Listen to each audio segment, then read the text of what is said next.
சாப்பிடாம இருந்தா அப்படியே இது பண்ணி காலையில இது மாதிரி ஆயிடுச்சு. நான் என்ன சொல்றதுன்னு கொண்டு போயிருப்பா.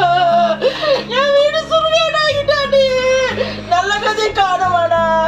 நீங்களே சொல்லுங்க. என் பொண்ணுக்கு ஒரு தீர்ப்பு கிடைக்கணும் நான் எதிர்பார்த்தேன். தீர்ப்பு இல்லாம இது மாதிரி ஆயிடுச்சு.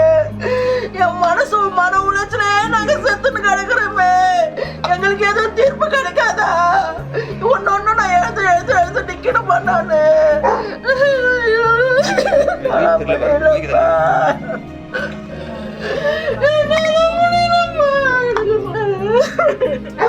என் வீடு சுருகாட்டாகிட்டானே.